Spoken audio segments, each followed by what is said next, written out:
Hi, I'm Joe Smiles. I am wearing a pink t-shirt and I'm here with Sandra, my non-binary partner.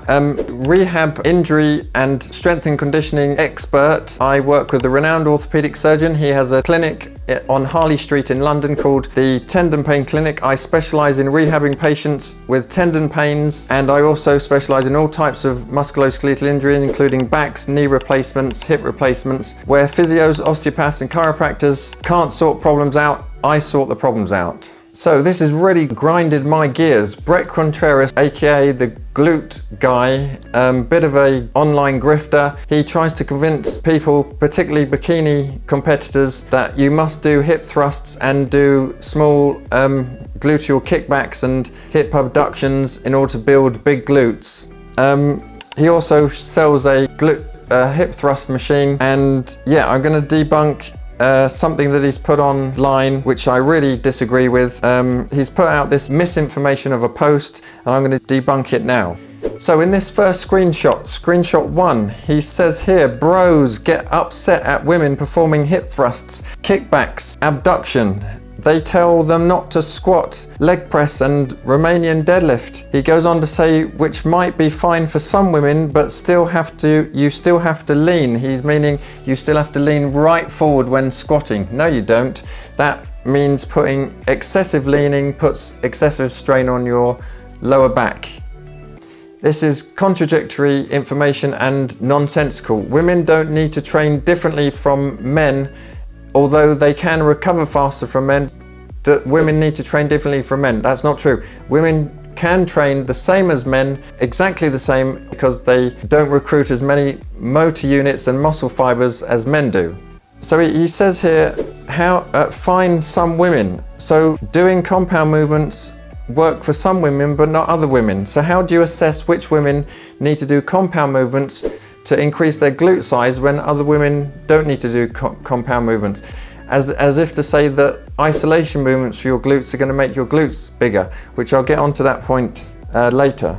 And with this leaning forward business, he really doesn't have an understanding, because when you lean forward and you squat to parallel like this, see, the glutes don't go through a full range of motion, but when you do an Olympic squat and your thigh is right up near your chest, you'll then go through a full range of motion, so then you work the glutes more and you don't need to lean forward and put more stress on your lower back. Also, you can quite easily do an experiment and do 4 sets of, say, heavy deadlifts of 8 reps, and then go and do Olympic squats or leaning forward squats, and you'll see that your Olympic squats more appropriately, unless your leaning forward squats, will suffer because your glutes are so tired from the heavy 4 sets of 8 rep deadlifts. So what I'm saying is your glutes will be more tired doing the deep squatting, because the glutes work so much harder from the deadlifts if you were to do the deadlifts first. Okay, let's look at screenshot number 2. He's saying box squats minimize glute stretch and hip extension. What? He's getting confused between hip extension and hip flexion. Box squats reduce your range of motion, thus they're not putting your glutes through a full range of motion. Plus, when you do box squats, you put unnecessary axial load through your spine, because you've got a weight on your spine and you're sitting on a box which compresses your spine. So I don't recommend doing box squats for anything other than the late stage knee replacement rehab program. Otherwise, don't do box squats. They're unnecessary and you don't need to do them. Plus, he says with the box squats, you increase your hip extension torque. I have no idea how he comes to that, but what he's meaning is when you do a squat and you're coming back out of the squat, your glutes are contracting to help you to stand up, which is the extension part of the hip, but they're going through a torque and an extension part. But when you're squatting onto the box, you're only squatting to here, so there's less extension, and the maximal amount of extension is when you're standing. So if you want full extension of the hips at the bottom, when your hips and knees are actually maximally flexed, then you have to get maximal extension, which is when your knees are up to your chest and you're squatting an Olympic deep squat. So he doesn't make any sense there by then saying do a box squat, because it's less range of motion, so that you're not stretching the fibers of the glutes as much. But anyway, I wouldn't expect anything more from him, because he's a bro science guy. He just wants to sell you. He's built his hip thrust machine, and he's built a brand on trying to sell this concept that guys, and particularly women and competitor bikini models have to do hip thrust and they have to do small gluteal muscles to build your glutes, but that's not true. Plus they can train like men. So let's look at screenshot number 3. Again, he means on this screenshot hip flexion, which is what's happening here in the screenshot. It's maximal knee and hip flexion, not extension that's occurring. Extension occurs when you straighten the knee and bring the knee back in line with your torso. To come out of the squat. If you have more knee and hip flexion, you'll stretch the glutes more. The insertion of the glute is the iliotibial band tract here and the gluteal tuberosity, which is this little bony part here, and it attaches, that's the insertion, and it attaches to the sacrotuberous ligament, which runs here, the sacrum here, and the posterior part of the ilium and the posterior gluteal line of the ilium. So it's here. So when you go into a full deep squat, Olympic squat like this gluteal tuberosity is stretched away from all these attachment points here, the sacrotuberous ligament, the sacrum. But when you only squat to here, it gets closer and closer. And as you come, if you only squat to down, say tiny reps down here, the gluteal tuberosity is even closer, so you stretch the glutes even less, which means when you stretch the glutes less, you get less hypertrophy and less strength. When you stretch the glutes more into a deep squat, you get more strength and more hypertrophy. Okay, so looking at the picture, what's all this with the arrows all over the screenshot? It doesn't make any sense. He's trying to confuse women and make BS up. He's giving false information. And also he says here, why is he saying men are threatened about what? The truth is, men aren't being threatened. It's either true or false, and it's based on evidence.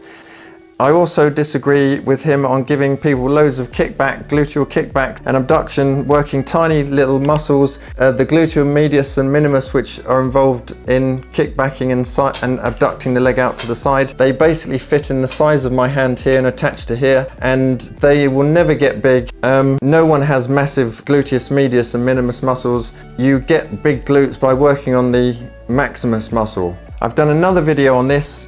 You can't isolate those smaller muscles by doing an abduction of the leg and kickbacks. You're still using the gluteus maximus. I would only do those small exercises with someone who has tendinopathy, gluteal tendinopathy or bursitis of the hip or something like that. You just need to primarily stay away from those exercises. Okay, let's look at screenshot 4. What the hell is he talking about here? Any standing deep squat maximizes hip flexion and hip extension on the way up. So when you stand up, you maximize hip flexion, because when you're standing, you're maximizing hip extension.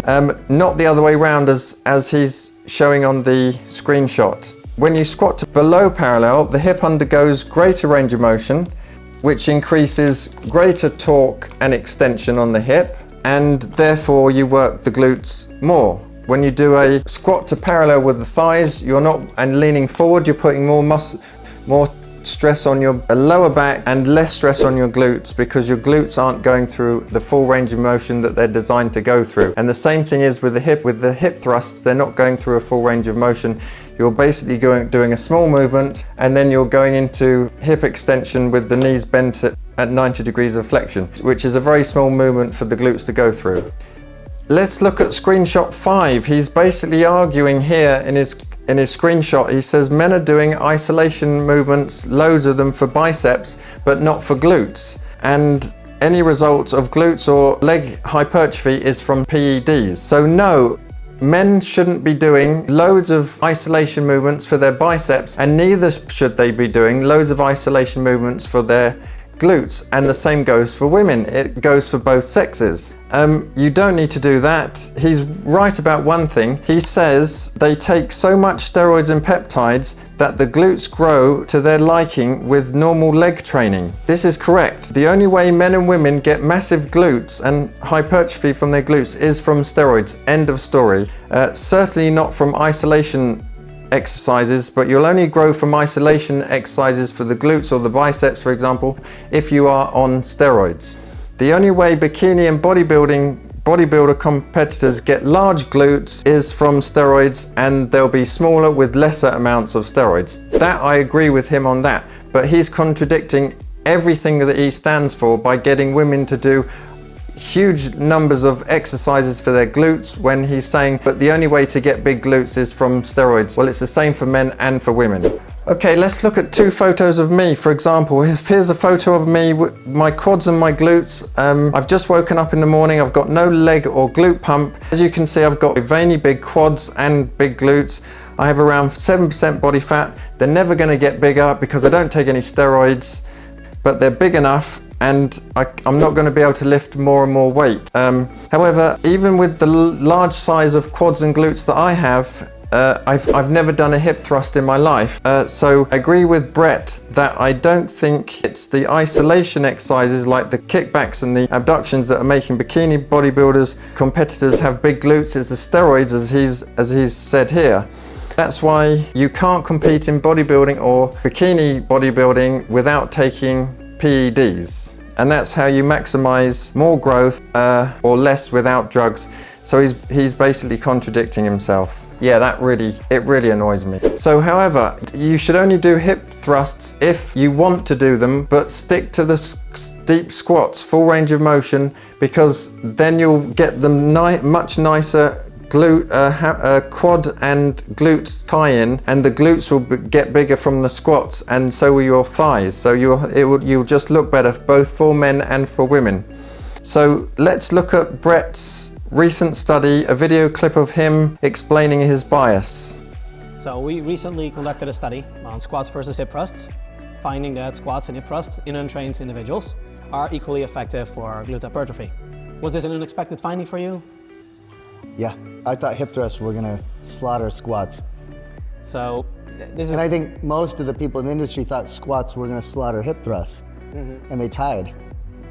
So one critique, let's start with that, is that we, or you, chose the subjects of the study specifically to make the study look better for hip thrust because we recruited people that couldn't squat. What do you think about this? Is this a valid concern?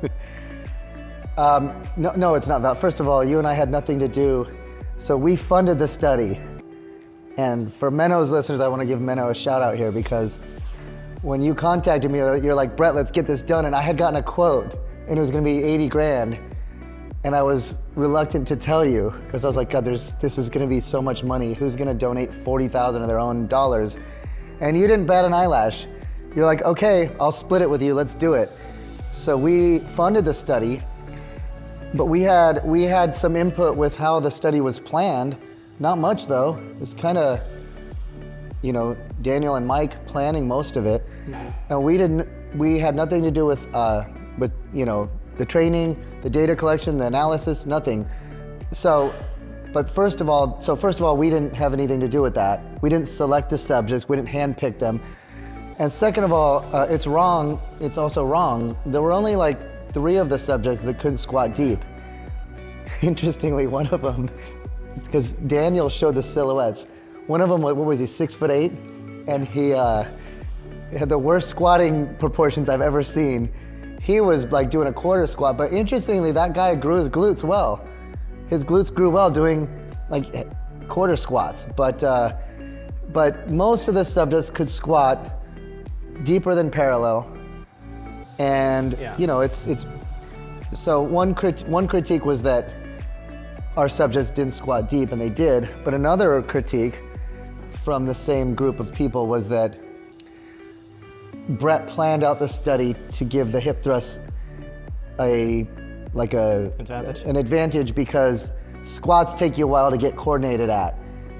Okay, so it was basically not all the subjects in the study could squat deep and the glutes and work the glutes as much, and also the study was biased towards hip thrusts advantage, but still the deep squats performed as well as the hip thrusts for glute growth, which makes the overall appearance of your legs much better, and because the deep squats work the entirety of your leg and thigh and glute musculature.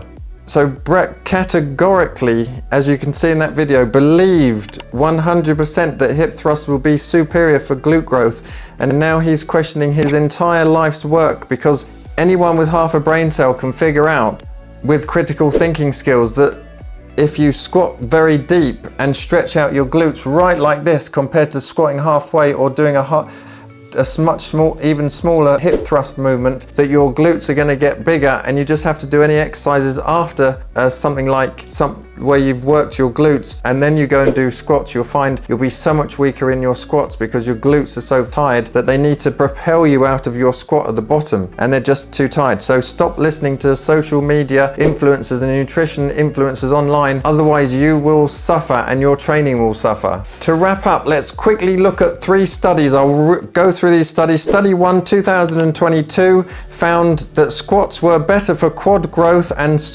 strength than hip thrusts, and squats were better than hip thrusts for glute growth. Okay, study number 2, 2017, a randomized control trial from the UK found that hip thrusts don't increase sprint performance. So again, don't go thinking that hip thrusts are going to help with your sports performance. They're not sports specific. And study 3, 2023, which is Bret study, found that deep squats and hip thrusts elicited the same gluteal growth, but squats elicited greater thigh growth, and both hip thrusts and squats produced similar overall carry effects to deadlifts. So to summarize, you'd be better off squatting more and more and more, and doing long step alternate forward walking lunges, deadlift varieties, Bulgarian lunges, and then hip thrusts if you want to add them and they're a preference, and that you've got the recovery to use them.